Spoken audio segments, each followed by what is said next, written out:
नमस्कार मित्रांनो, अलख निरंजन आदेश. आपल्या फोटोवरून लक्षात आलेच असेल की आजचा हा नवनाथ भक्तिसारचा अध्याय जो 12वा आहे. यामध्ये आपण पाहणार आहोत कानिपनाथांच्या जन्माची सविस्तर कथा. तर अध्यायाला सुरुवात करण्यापूर्वी आपल्याला छोटीशी विनंती आहे की कमेंट्समध्ये अलख निरंजन आदेश लिहायला विसरू नका. तसेच कथा आवडल्यावर शेवटी व्हिडिओला लाईक आणि शेअर देखील करा. अध्यायाला सुरुवात करतोय. अग्निनारायणांनी जालंधरांना त्यांचे जन्मवृत्त सांगितले आणि विचारले की बाळ, तू कोणत्या उद्देशाने येथे आला आहेस? जालिंदरनाथ म्हणाले की तात, आपण सर्वज्ञ आहात. तसे पाहिले तर मी येथे का आलो आहे हे सांगण्याची काही आवश्यकता नाही. तरी आपण विचारत आहात तर सर्व काही सांगतो. असे म्हणून जालिंदरनाथांनी सर्व हकीकत सांगितली. त्यांची कथा ऐकून अग्नीचे मन वात्सल्याने भरून आले.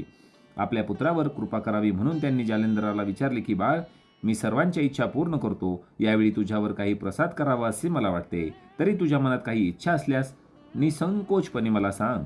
आपल्या पित्याची इच्छा ऐकून जालिंदरनाथ म्हणाले की तात महाराज, माझे मन कामनारहित आहे हे आपण जाणताच. तेव्हा माझे खरे हित कशात आहे हे आपणच ठरवा आणि त्याप्रमाणे कृपा करा.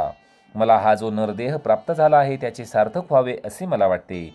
इतर जीवांप्रमाणे मी जन्मलो, जगलो आणि मेलो असे होता कामा नये.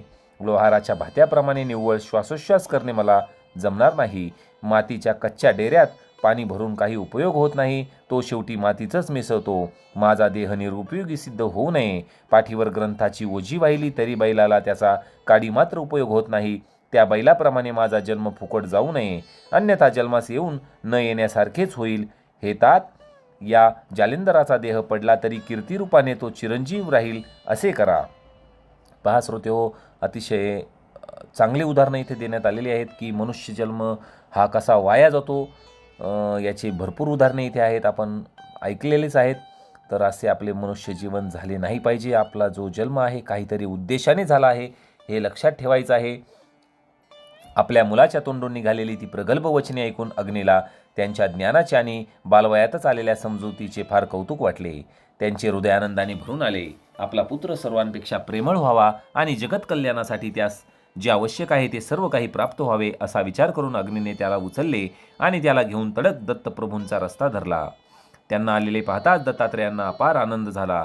त्यांना सामोरे जाऊन हसतमुखाने अग्नीला आलिंगन दिले आणि त्यांचा हात धरून आदरपूर्वक आपल्या शेजारी बसून म्हणाले की हे परमप्रतापी नारायणा, आज कोणती इच्छा धरून तू माझ्याकडे आला आहेस ते तरी सांग. अरे, आज तुझ्या येण्याने मला किती आनंद झालाय म्हणून सांगू. अरे, अशी मनुष्याकडे गंगेने स्वतःहून जावे, कामधेनूने भुकेलेल्या इस्माला स्वतःहून दुग्धपान करवावे, अंधारामध्ये अडखळत चाचपडत जाणाऱ्या पांथस्थाला वाट दाखविण्यासाठी सूर्याने हातात मशाल घेऊन धावत यावे, वा आसन्नरण रुग्णाला अमृताने आग्रह करून अमृतपान करावे. त्याप्रमाणे मला तुझ्या येण्याचे येथे महत्त्व वाटत आहे.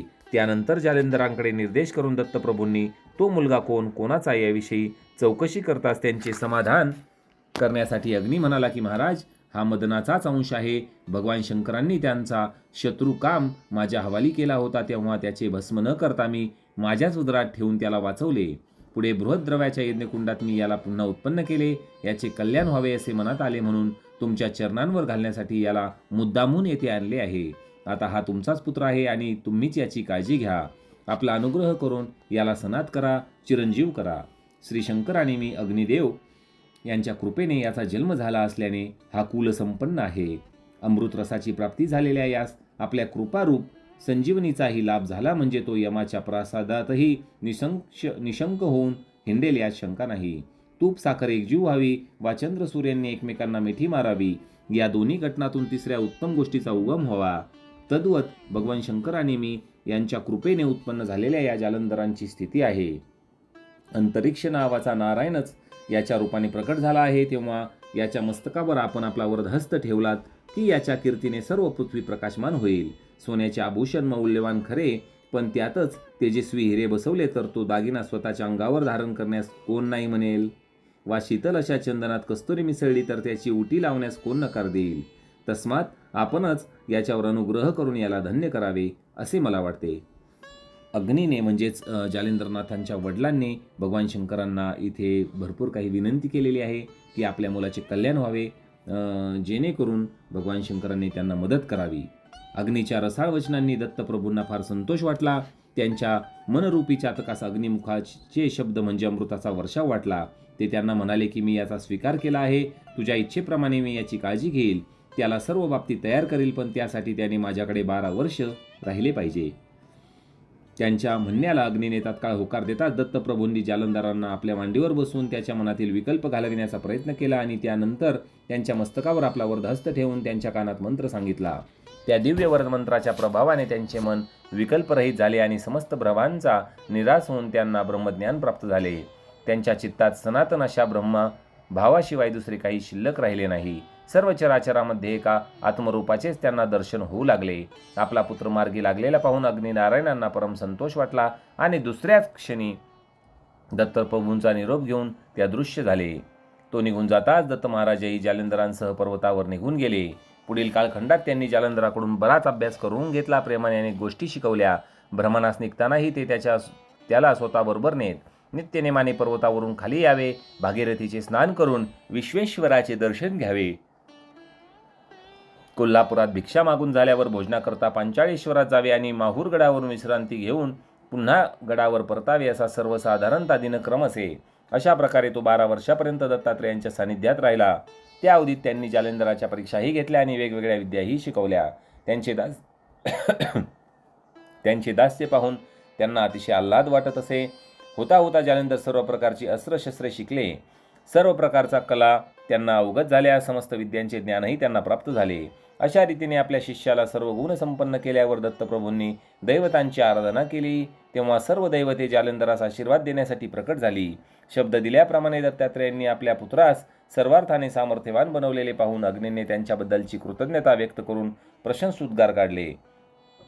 त्यांची प्रसन्नता पाहून दत्तात्रेय अग्नीला म्हणाले की, हे नारायण, तुझा हा पुत्र सर्व प्रकारच्या विद्यात प्रवीण झाला आहे. आता देवतांना प्रसन्न करून त्यांच्याकडून याला इष्ट वर देविण्याचे महत्त्वाचे कार्य मी तुझ्यावर सोपवत आहे. त्यानुसार तू यांना देवतांच्या भेटीला याला घेऊन जा. दत्तप्रभूंची आज्ञा जाणून अग्नीने जालंधरास आपल्या खांद्यावर बसवून त्रिभुवनातील दैवते दाखवली. पूर्वी मच्छनाथांनी ज्या दैवतांना अनुकूल वर मागून घेतले होते त्याच दैवतांनी प्रसन्न होऊन जालंधरनाथांनाही अनेक वर दिले. त्यानंतर देवतांच्या सांगण्यावरून अग्नीने त्यांना बद्रीवनात नेऊन पुढील 12 वर्षासाठी तपश्चर्येला बसवले.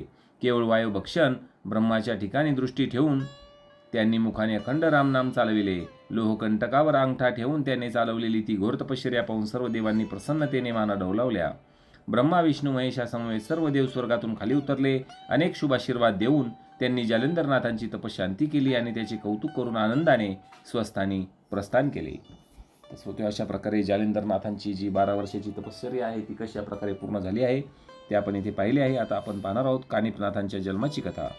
जालंधरनाथांची तपश्चर्या फळास आली आणि देवतांचा आशीर्वाद प्राप्त झाला म्हणून बद्रीनाथसही फार बरे वाटले. त्यांनी अग्नी आणि जालंधर या दोघा पितापुत्रांना 3 दिवस आपल्यापाशी ठेवून घेतले. त्यांचे उत्तम आदरातिथ्यही केले. या अवधीत त्यांना सत्यलोकात घडलेली एक विलक्षण घटना सांगताना ते म्हणाले की, ब्रह्मदेवाची कन्यका सरस्वती 12 वर्षाची असताना तिचे अप्रतिम सौंदर्य आणि शृंगारलेले लावण्य पाहून ब्रह्मदेव स्वतःच कामपीडित झाले. पित्याची बुद्धी फिरलेली पाहून सरस्वतीने तेथून पळ काढला. वासनेने उन्मत्त झालेले ब्रह्मदेवही तिच्या मागे धावू लागले. धावता धावता त्यांचा वीर्यपात झाला. वाऱ्याच्या वेगामुळे ते वीर्य हिमालयाच्या जंगलात झोपलेल्या एका हत्तीच्या कानात पडले. या वीर्यात प्रबुद्ध नारायणांनी संचार केला आहे. या गोष्टीला अनेक युग झाले आहेत. तो हत्ती चिरंजीव असल्यामुळे अजूनही जिवंत आहे. तेव्हा तुम्ही दोघांनी त्या ठिकाणी जाऊन प्रबुद्ध नारायणांना बाहेर काढावे असे मला वाटते. या जालंधरांनी त्याला आपला शिष्य करून पृथ्वीवर संचार करावा. हत्तीच्या कानामध्ये जन्मला म्हणून त्याचे नाव कानिफ हे ठेवा. शंकरांनी ही अद्भुत गोष्ट सांगताच अग्नी म्हणाले की, ही अपूर्व घटना आहे, यात काही शंका नाही. पण तो हत्ती कोठे आहे हे तुम्ही स्वतः येऊन दाखवले तर आमच्यावर उपकार होतील.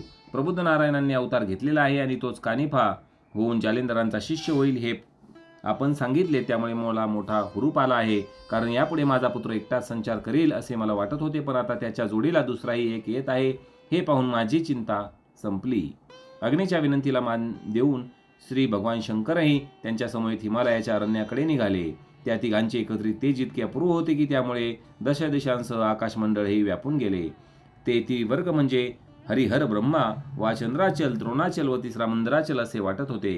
गुरु शुक्र कच वा अमृत संजीवनी अमर बा वा परिश्चिंतामणी प्रतापखानी या त्रयीप्रमाणेच ते त्रिवर्ग शोभू लागले.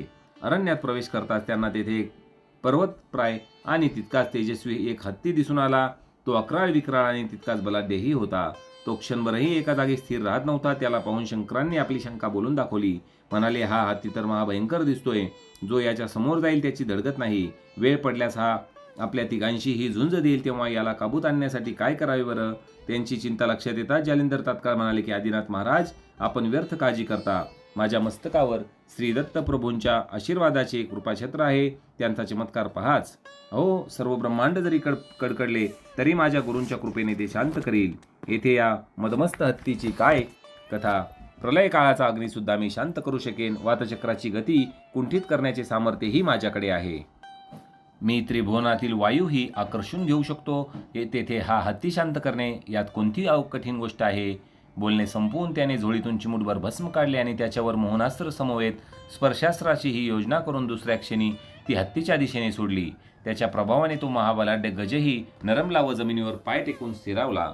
ते पाहताच शंकर आणि अग्नी यांना थोडे लांबच ठेवून जालिंदरनाथ एकटेच कानिपाच्या जवळ गेले आणि हत्तीच्या निकट जाताच जालिंदर त्यांना उद्देशून आदराने म्हणाले की हे गजराज, तुम्ही मोठे धैर्यवान आहात. सामर्थ्याच्या बाबतीत या जगात तुझ्यासारखा दुसरा शोधूनही सापडणार नाही.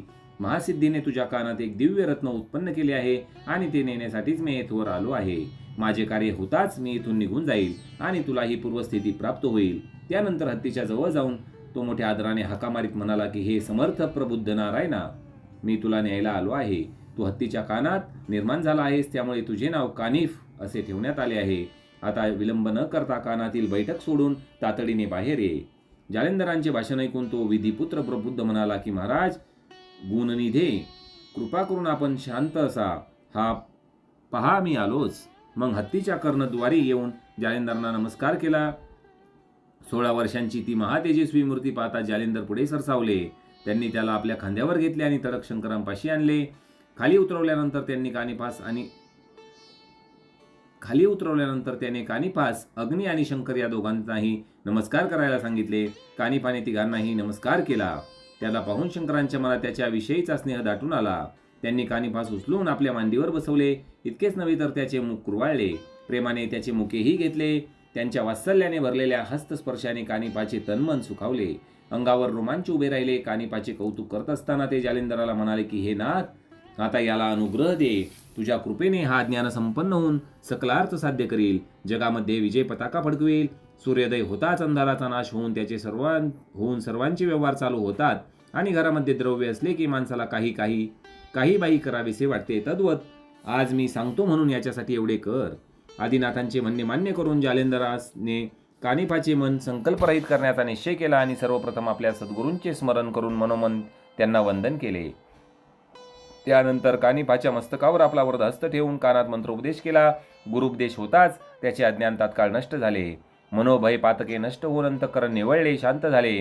घरामध्ये दिवा लावताच सर्व अंधार नष्ट व्हावा त्याप्रमाणे त्या सदुपदेशाने आणि मंत्रप्रभावाने कानिफाच्या हृदयातील सर्व मलिनता नष्ट झाली.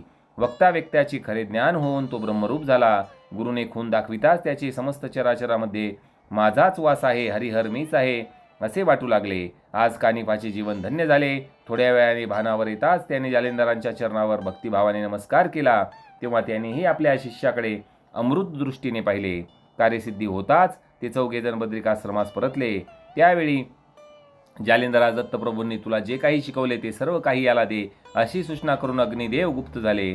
जालिंदर आणि कानिफ यांनी तेथेच राहायचे ठरवले. त्यानुसार भगवान शंकरांच्या पावन सहवासात त्यांनी 6 महिने घालवले. या कालावधीत जालिंदराने दत्तकृपेने त्याला प्राप्त झालेली सर्व विद्या कानिफनाथाला शिकवली. सर्व प्रकारच्या विद्या आणि कला यामध्ये त्याला निपुण केले. यावेळी कानिफांचा जन्म हत्तीच्या कानापासून झाल्या असल्यामुळे यदा कदाचित त्याला त्या स्थानाचा तमोगुण लागून त्याच्या अंगात दंभ शिरला तर भलतेच काही व्हायचे असा संशय आल्यामुळे जालिंदराने थोडी काळजी घेण्याचे ठरवले आणि अस्त्रविद्या शिकवताना सर्व अस्त्रांचे ज्ञान दिले. पण संजीवनी आणि वाताकर्षण ही 2 अस्त्रे मात्र स्वतःकडे राखून ठेवली. कानिफाने सर्व विद्यामध्ये कौशल्य प्राप्त केले आहे हे लक्षात येताच भगवान शंकरांनी जालिंदरास या कानिफाला सर्व अस्त्र देवता प्रसन्न करून दे अशी आज्ञा केली. शिवाज्ञा जाणून जालिंदराने स्तवनास्त्र जपून सर्व देवतांना निमंत्रणे पाठवली. त्यांच्या निमंत्रणावरून इंद्र, वरुण, अश्विनी, दानव अशी सर्व लहान मोठी दैवते या ठिकाणी प्रकट झाली. जालिंदरांनी दोन्ही हात जोडून त्यांना विनम्र अभिवादन केले आणि विनंती करून म्हणाले की हे कृपावंत महाराज, या कानिपाने सर्व विद्या शिकून घेतल्या आहेत, तेव्हा पुढील कार्याच्या उद्देशाने तुम्ही सर्वांनी या सत्शिष्यावर कृपा करा आणि वर देऊन तुमची सर्व सिद्धी यास अर्पण करा. त्यांचे म्हणणे ऐकून सर्व देवतांनी आपापसात विचार विमर्श केला. वास्तविक जालिंदरांचा प्रस्ताव त्यांना अजिबात मान्य नव्हता. म्हणून त्यांना उत्तर देताना ते म्हणाले की तुला आम्ही जे वर दिले ते सद्विद्येसह दिले. दत्तात्रेयांनी तुला सर्व विद्या शिकवली आणि त्यात तू निघालास अग्नीचा पुत्र. या दोघांची भीड पडली. त्यांचा शब्द मोडवेना म्हणून आम्ही सर्वांनी तुला वर दिले. यापुढे तुझे असंख्यात शिष्य होतील म्हणून आम्ही या प्रत्येकाला वर देत बसावे काय? असे वर पुन्हा पुन्हा देता येत नाही, ते लक्षात घे. आमच्या अशा विरोधी बोलण्याने तुला दुःख होईल कदाचित, पण आमचा नाईलाज आहे. बोलणे संपताच सर्व देव आपापल्या विमानात बसून वाहनावर बसून आपापल्या ठिकाणी जाण्यास निघाले. देवादिकांनी आपल्या शब्दाला किंमत दिली नाही. ते आले तसेच परत निघाले. ते पाहून जालिंदर भरतेच खवळले. म्हणाले, माझा अनादर करून पुढे जाण्याचे तुम्ही जे धारिष्ट्य दाखवित आहात त्याची तुम्हाला जबर किंमत मोजावी लागेल, हे अगोदरच सांगून ठेवतो. माझे सामर्थ्य अजूनही तुमच्या ध्यानात आलेले नाही, तेव्हा पहाच आता पराक्रम. पुढच्या क्षणी त्या क्षुब्ध झालेल्या नाथांनी त्यावर वातासराची योजना करून ते देवावर सोडले. वातासराच्या प्रभावाने आकाश पोकळीत प्रचंड वावटळ उडली. त्यामुळे देवांची विमाने आणि वाहने सैरवैर होऊ लागली आणि भलतीकडेच जाऊ लागली. ते पाहताच देवांनाही क्रोध चढला. प्रत्येकाने आपापले धनुष्य सिद्ध केले. त्यांनी जालिंदरावर नाना प्रकारची अस्त्रे टाकली, पण त्या महान प्रतापी नाथांनी त्या सर्वांची निवारण केले. नाथ एकट्याला जुमानत नाही हे लक्षात येताच गंधर्व, इंद्र, यक्ष, वरुण, अश्विनी देव, दानव यांनी एकाच वेळी अस्त्र प्रहार करायचं तसं ठरवले आणि नाथांवर अनुक्रमे पर्वतास्त्र, वज्रास्त्र, अग्निस्त्र, मेघास्त्र, धूम्रास्त्र आणि नागास्त्र अशी अस्त्रे टाकली. जालिंदराने आता वेळ दडवण्यात अर्थ नाही असे जाणून मोहनास्त्र सोडले. मोहनास्त्राच्या प्रभावाने देवांची अस्त्रे भ्रमित होऊन जालिंदरास नमस्कार करून परत फिरली. त्यापैकी गंधर्वांनी सोडलेल्या पर्वतास्त्रामुळे वातास्त्राचा प्रभाव कमी झाला. परिणामस्वरूप देवांची विमाने स्थिर झाली. भगवान शंकर आणि श्री विष्णू मात्र हा सर्व प्रकार दुरूनच पाहत होते. जालिंदरनाथांपुढे अस्त्रांचा हे टिकाव लागत नाही, तेव्हा दुसऱ्या प्रकारे प्रयत्न करावा या हेतूने देवतांनी आपापली शस्त्रे उपसून नाथांना कंठस्थान घालवायचे ठरवले. भूमीवर उतरताच सर्वांनी त्रिशूळ, तलवारे, भाले, कट्यारी, गदा, चक्र, परशु, तोमर, गुप्ती घेऊन नाथांवर चाल केली. प्रसंगाचे गांभीर्य लक्षात येतात जालिंदरनाथांनी त्यांच्यावर कामिनी अस्त्र आणि कामास्त्र अशी दोन अस्त्रे पाठोपाठ सोडली. त्या अस्त्रांनी आपला प्रभाव दाखवला. कामिनी अस्त्रातून रंभेपेक्षाही सुंदर अशा अनेक ललला निर्माण झाल्या. त्यांनी नेत्रकटाक्ष टाकून देवांना घायाळ केले. कामास्त्रामुळे कामातूर झालेले देव एकेकीच्या मागे विनवणी करत धावू लागले. या अस्त्रांनी चांगलीच किमया दाखवली. देवांना भुलवून रानोमाळ भटकवले. देवांच्या तावडीतून सुटका व्हावी म्हणून त्या अस्त्रजन्य स्त्रिया बद्रिकावनात घुसून अत्यंत काटेरी अशा बोरीच्या झाडावर चढल्या. त्यांच्या पाठोपाठ देवही तेथे पोहोचले आणि वश होण्याची विनंती करू लागले. त्यांना झाडावर चढलेले पाहून स्त्रियांनी खाली उड्या टाकल्या. ती संधी साधून जालिंदराने त्यांच्यावर स्पर्शास्त्राचा प्रयोग केला. त्यामुळे ते झाडावर चिटकून राहिले. स्त्रियांनी मागोमाग खाली उडी मारण्याच्या पावित्र्यात असलेले काही जण वरती पाय, खाली डोकं अशा अवस्थेत लोंबकळून लागले. त्यामुळे त्यांची मुकुटे खाली पडली, केस लोंबू लागले. ते दृश्य पाहून हरिहरांना हसू आवरेना. परस्परांकडे पाहून त्यांची आज अगदी मौज बघायला मिळाली. या अर्थाने भुवया उडवल्या. जालिंदरनाथांच्या पराक्रमाचे त्यांना फारच कौतुक वाटले. इकडे देवांना उपराटे लटकवताना पाहून अस्त्रजन्य स्त्रियांनी त्या सर्वांची वस्त्रे फेडली आणि जालिंदरांपाशी आणून टाकली. नग्नपणे लटकणाऱ्या देवांना जालिंदरांचे सामर्थ्य कळून आले. त्यांचा अभिमान कुठल्या कुठे पळाला. त्यांची दुर्दशा पाहून जालिंदरनाथांनी कानिपास इशारा करून देवांना त्यांचे वस्त्र अलंकार देण्यास सांगितले. गुरु आज्ञेनुसार कानिपनाथांनी प्रत्येकास त्यांचे वस्त्र नेसवू लागले. तेव्हा पश्चातापाने पोळलेले देव कानिपनाथांना म्हणाले की तुमच्या गुरुचे सामर्थ्य अगाध आहे हे खरे, पण त्याने हे कृत्य करताना सारासार विचार केला नाही.